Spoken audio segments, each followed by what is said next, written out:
RD. Sharma की chapter 19 class 12th exercise इसमें है 19.16 इनडेफिनेट इंटीग्रल्स के सॉल्यूशंस हम देख रहे हैं। यहां पर है x रेज 6 a से ज्यादा हमें फर्क पड़ेगा नहीं क्योंकि कांस्टेंट है x स्क्वायर। तो x स्क्वायर कहां से आएगा? x स्क्वायर लाने के लिए हमें x क्यूब चाहिए होगा अगर हम डिफरेंशिएट करना चाहेंगे।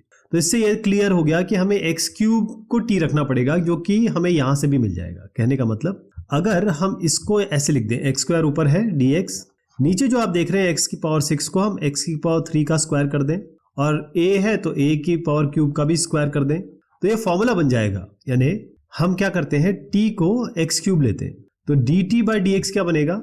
ये बनेगा 3x स्क्वायर और यही हमें चाहिए था x स्क्वायर। तो dt बाई 3 हो जाएगा ये आपका x स्क्वायर dx। तो ऊपर वाला ये जो x स्क्वायर dx ये एक्स्ट्रा है, dt बाई 3 हमें यहां से मिल जाएगा। तो ये इंटीग्रेशन कैसे बनेगा?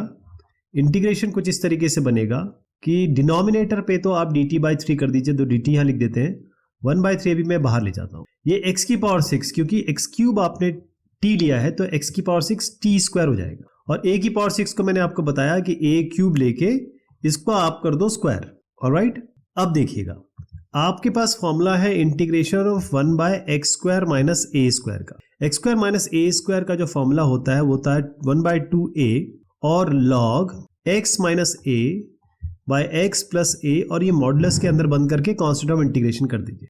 क्लियर? ध्यान रखिएगा आप यहाँ पर x को लेंगे t और a को लिखेंगे a क्यूब।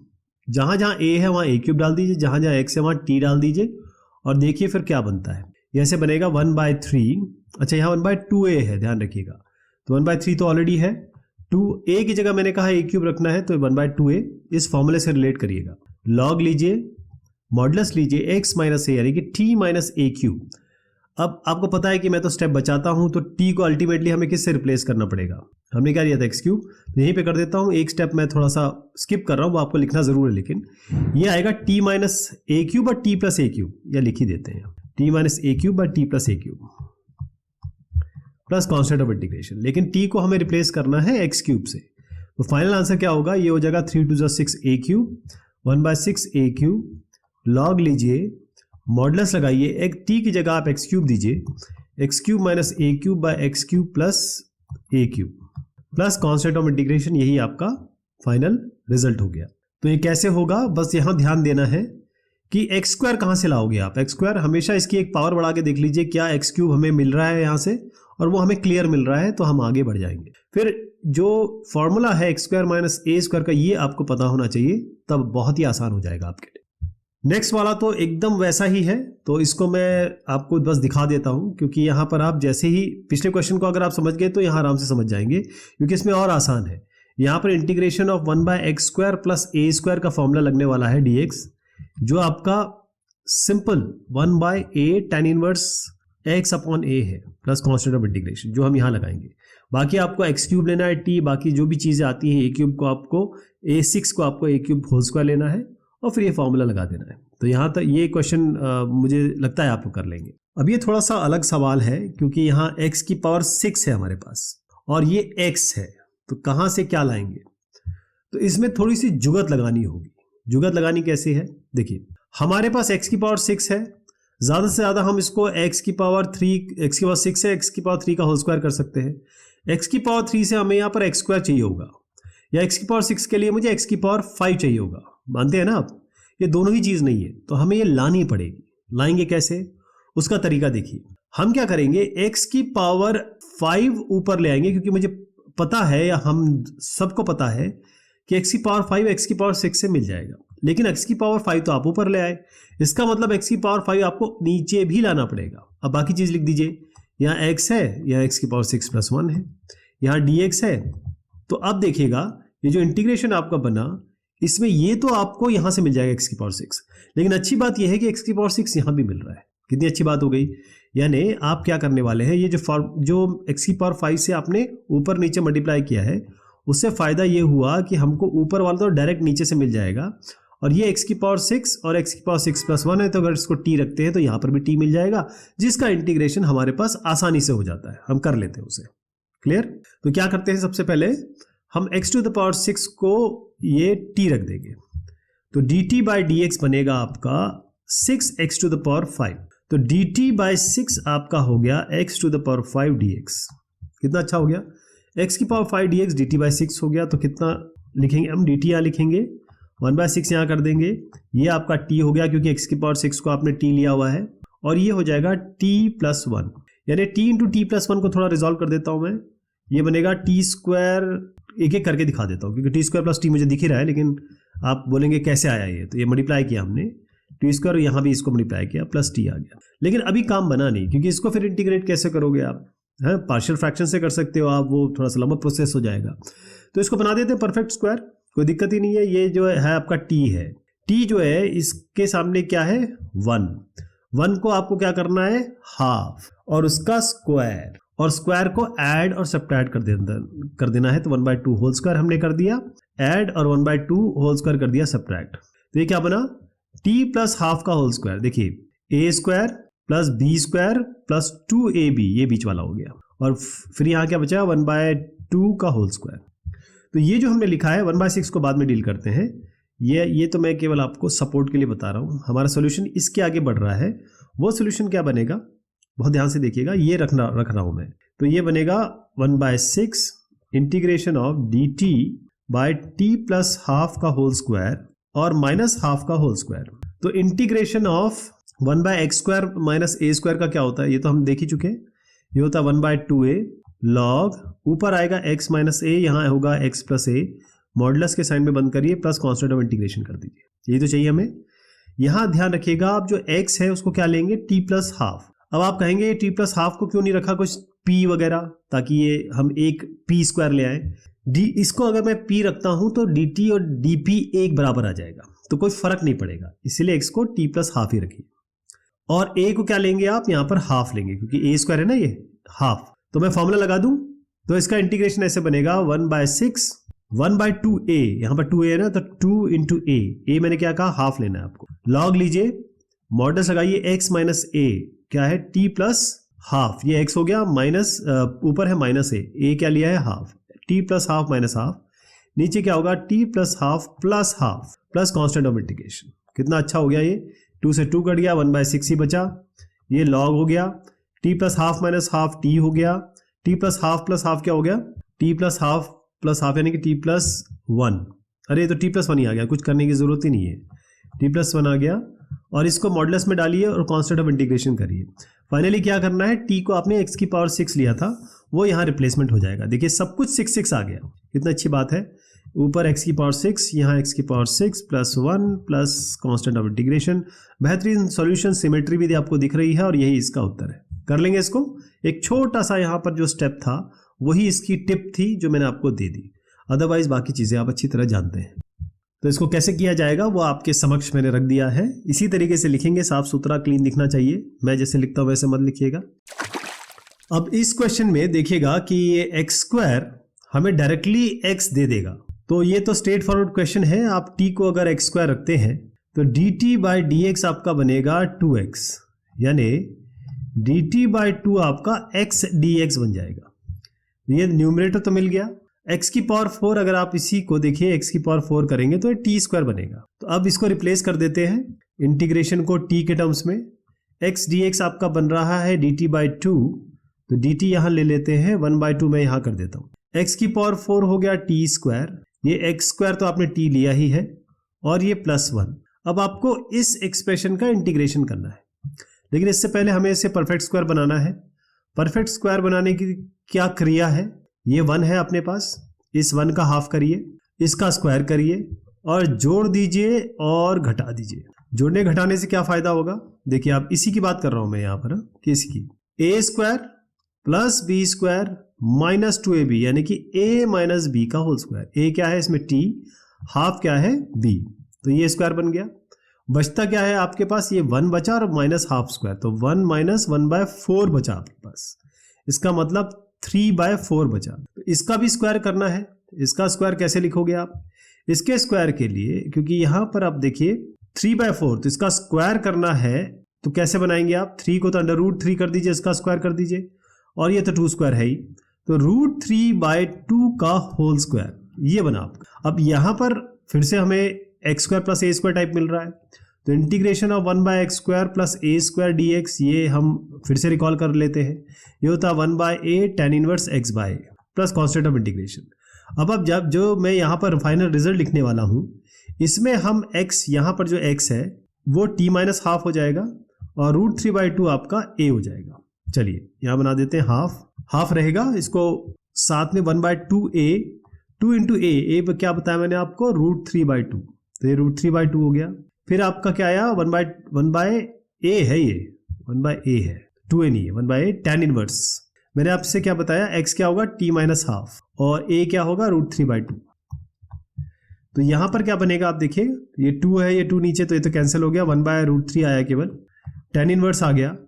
इसको मैं अलग से रिजॉल्व कर लेता हूँ। t-½ क्या होगा, ये होगा 2t - 1/2, नीचे √3/2 है, इसको कैंसिल कर लीजिए और यहाँ पर 2t - 1/3 आ रहा है आपका। लेकिन मैं क्या करता हूँ, इस t को हम रिप्लेस कर देंगे किससे, x² से, तो यहीं पे रख कर दूं मैं आपको, इसी जगह पे 2x² - 1/3, यानी कि x² को हमने t को x² से रिप्लेस कर दिया, क्योंकि शुरुआत में हमने t बराबर x² लिया था। चलिए यहाँ पर आ जाते हैं। अब हम जो फाइनल बना, वैसे तो आपको ये जो भी मैं बता रहा हूँ ये हर एक स्टेप में करना है, ध्यान रखिएगा, लेकिन मुझे समझाना होता है, तो समझाने के लिए मुझे हर एक टर्म को बताना पड़ेगा कि ये कैसे लिखा जाएगा, इसलिए मैं अलग से करता हूँ इसको। लेकिन मैं आपको सिलसिलेवार तरीके से दिखा देता हूँ फिर कि ये सॉल्यूशन एक 1 by 1 कैसे होगा। लेकिन कॉन्सेप्ट और कंटेंट आपको पूरी तरीके से पता होना चाहिए। तो 2x² - 1/3 करिएगा, इसको जरूर ब्रैकेट में डालिए, प्लस कॉन्स्टेंट ऑफ इंटीग्रेशन, यही इसका फाइनल रिजल्ट हो जाएगा। तो ये है इसका रेफरेंस जो आप फॉलो कर सकते हैं, अगर आप खुद कर रहे हैं तो लिखना इस तरीके से। इस क्वेश्चन में क्या किया जाएगा, x² से तो आपको डायरेक्ट ये x मिल जाएगा, यानी कि t को, या कहे इसको x² रखे तो dt/dx तो आपका सीधा 2x मिल रहा है, तो dt/2 ये हो जाएगा x dx, यानी ये टर्म क्या बनेगा, इंटीग्रेशन देखिए इसका, इंटीग्रेशन बनेगा x dx आपका dt/2 हो गया, तो dt/2 हमने यहाँ ले लिया, ये है 3x⁴, यानी x⁴, इसका स्क्वायर करेंगे तो t² आएगा, t² - 18t + 11। ओके, अब इसका हमें नीचे वाले का, अब डिनोमिनेटर देख रहे हैं हम ना, डिनोमिनेटर में सबसे पहले तो हमको ये 3 हटाना पड़ेगा, क्योंकि इसके सामने कुछ नहीं हो सकता। परफेक्ट स्क्वायर बनाने के लिए 3 बाहर ले लेंगे, तो क्या बनेगा, t² - 3 बाहर निकालेंगे तो यहाँ 6 बचेगा, 6 3 18, और 3 बाहर निकालेंगे तो 11/3 आ जाएगा। अब आपको करना क्या है, ये 6 है, 6 का हाफ करिए, क्या आएगा 3, इसका स्क्वायर करिए, क्या आएगा 9, 9 को ऐड करना है, 9 को सब्ट्रैक्ट करना है, a² + b² - 2ab, यानी t - 3 का होल स्क्वायर हो गया, ये 3 बाहर है, 11/3 - 9, 11/3 - 9 क्या हो गया, ये हो गया 11 - 9 3 27/3, यानी कि -16, ये हो जाएगा ये -16/3। लेकिन इसका स्क्वायर बनाना है, क्योंकि ये परफेक्ट स्क्वायर बनना है ना। 16 जो होगा वो 4 का स्क्वायर हो जाएगा, 3 का नहीं बना सकते तो √3 का होल स्क्वायर हो जाएगा। तो इसको डायरेक्ट लिख दूं मैं, 4/√3 इसका होल स्क्वायर। अब आप करके देखिए, यही चीज़ आएगी आपकी, ये 16/3 ही आएगी। तो अब ये डिनोमिनेटर की बात चल रही थी, 3 यहाँ है, 3 को 2 से मल्टीप्लाई कर दीजिए, 1/6 आ जाएगा।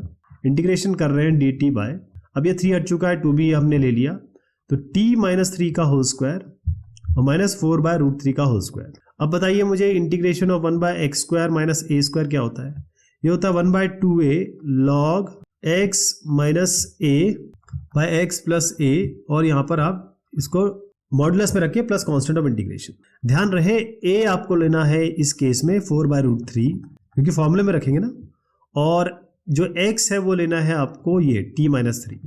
तो फॉर्मूला लगा देते हैं, 1/6, 1/2a भी आ रहा है साथ में, तो 1/2 × a क्या बताया था मैंने आपको, 4/√3। अब log x - a, थोड़ा सा यहाँ कर लेते हैं ताकि यहाँ पर मैं आपको ठीक से बता सकूं। log x - a मतलब t - 3 - 4/√3, और नीचे क्या है, x + a, यानी कि t - 3 + 4/√3।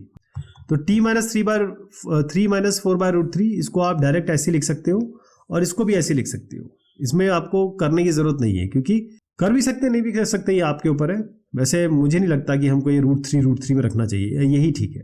यहाँ पर अब मैं t को रिप्लेस करूंगा x² से, क्योंकि हमने स्टार्टिंग में x² लिया था, ऑलराइट। तो log, अब मैं फाइनल आंसर लिख रहा हूँ, x² - 3 -4/√3 और नीचे आएगा x² - 3, ये x² - 3 हो गया +4/√3। बस मैं यहाँ पर एक चेंज कर देता हूँ, यहाँ पर मैं फाइनल आंसर लिख दूंगा 6 × 2 × 4 नीचे हो गया, √3 ऊपर हो गया, तो क्या आएगा आपका, ये 6 4 2 8 6 8 48, तो फाइनल आंसर आ गया √3 ऊपर वाला, नीचे आपका 48 ये वाला कंटेंट, और फिर साथ में ये लॉग वाला उतार दीजिए नीचे, यही आपका उत्तर हो जाएगा plus constant of integration. Clear है? तो ये है इसका फाइनल आंसर, जो आप खुद देख लीजिएगा कि सबसे पहले आपको ये जो एक्सप्रेशन है, इस एक्सप्रेशन को सिंपली परफेक्ट स्क्वायर में बदलना है। परफेक्ट स्क्वायर में बदलने के बाद आप ये वाला 1/x² - a² का लगाएंगे। कई लोग कहेंगे ये t-3 को आपने p पुट क्यों नहीं किया, थोड़ा एक और इसमें चेंज कर देते, लेकिन क्योंकि इसका डिफरेंशिएशन dp और dt बराबर हो जाएंगे, इसलिए इसको करने की आवश्यकता नहीं है, सीधा फॉर्मूला लगा सकते हो, आखिर में t को रिप्लेस कर देंगे x² से। नेक्स्ट वाला है e⁻x 1 + e⁻x 2 + e⁻x और dx। तो ये तो स्ट्रेट फॉरवर्ड है, e⁻dx हम कई बार ला चुके हैं, तो आप t ले लीजिए e⁻x, तो dt/dx ये e⁻x हो गया, तो dt हो गया e⁻x dx। न्यूमरेटर आ गया, तो ये t के टर्म्स में अगर हम लिखना चाहें तो ऊपर वाला तो dt बन गया, ये हो गया 1 + t और ये हो गया 2 + t। 1 + t 2 + t, इसको अगर मैं अलग करना चाहूँ, पार्शियल फ्रैक्शन आप जानते होंगे, पार्शियल फ्रैक्शन में क्या होता है कि इसको हम अलग कर सकते हैं। अब ये पार्शियल फ्रैक्शन ये आपको अच्छी तरीके से पता है, अगर नहीं समझ में आता है आपको, तो आपको करना ये है कि इसको ऊपर वाले को आप 1 + t और 2 + t के टर्म्स में जोड़ घटा कर सकते हैं। जैसे अगर मैं यहाँ लिखता हूँ 1 + t और यहाँ लिखता हूँ 2 + t, ठीक, 1 + t 2 + t, अब मुझे इसको नीचे करना है, तो 1 + t और 2 + t से क्या आता है, देखिए 1 + t और 2 + t से क्या मिलेगा हमें, नीचे तो हमारा नेगेटिव है ना, तो हम क्या करेंगे, इसको 1 + t - 2 + t करें तो क्या होगा, या फिर एक काम करते हैं 2 + t - 1 + t करते हैं तो क्या होगा, देखिए 2 + t - 1 - t, तो t कैंसिल हो गया, 2 - 1 1, तो इस 1 को जो यहाँ पर है इसको हम कैसे लिख सकते हैं, यही चीज़ 2 + t - 1 - t, तो इसको ऐसे बता देता हूँ, ये 2 + t - 1 + t लिख दिया हमने, यहाँ तो कोई दिक्कत नहीं, ये 1 ही है, dt है, और इसको नीचे 1 + t और 2 + t रहने दीजिए। अब इसको अलग अलग कर लीजिए, देखिए कैसे आएगा, इंटीग्रेशन बनेगा, यहाँ dt लगी रहा है, 2 + t डिवाइडेड बाय, ये हो गया 2 + t divided by 1 + t into 2 + t, ये पहला हो गया, माइनस इंटीग्रेशन ये dt चलेगा, यहाँ पर हो गया 1 + t बाय 1 + t 2 + t और dt, तो इससे ये कैंसिल हो गया, इससे ये कैंसिल हो गया। देखिए ये चीज़ आपको आती है, लेकिन just for the sake of completion मुझे बताना पड़ेगा, हर आदमी इसको रिकॉल नहीं कर पाता है, इसलिए 1 + t हो गया ये, minus integration of dt by 2 + t। अब देखिए ये क्या बनेगा, ये सीधा log 1 + t बनेगा, ये क्या बनेगा, सीधा log 2 + t। अब आप जानते हैं log a - log b क्या होता है, ये होता है log a/b, ये तो आप समझते हैं, तो ये सब मॉडुलस में चल रहा है, ध्यान रखिएगा, log के अंदर आते ही मॉडुलस आपको बाय डिफॉल्ट लगा देना है, तो log a - b को ऐसे लिख सकते हो आप, log a - b, यानी कि log मॉडुलस में लगाइए, ऊपर ये रखिए 1 + t, नीचे रखिए 2 + t, लेकिन याद करिए आपने t क्या लिया हुआ था, t था e⁻x, तो फाइनल आंसर यहाँ लिख रहा हूँ मैं, इसी चीज़ को फाइनल यहाँ लिख देता हूँ, ये बनेगा log मॉडुलस में रहेगा 1 + e⁻x, नीचे रहेगा 2 + e⁻x, मॉडुलस साइन बंद करिए, प्लस कांस्टेंट ऑफ इंटीग्रेशन करिए, यही इसका फाइनल रिजल्ट है। तो जो अभी हमने चर्चा की है, ये कैसे बना यहाँ से यहाँ तक, ये मैंने बनाने की कोशिश की है। log a - log b जो है वो भी आपको याद रखना है। तो वैसे तो ये इजी लग रहा है, लेकिन इसमें दो कॉन्सेप्ट यूज हो रहे हैं जो आपके सामने हैं।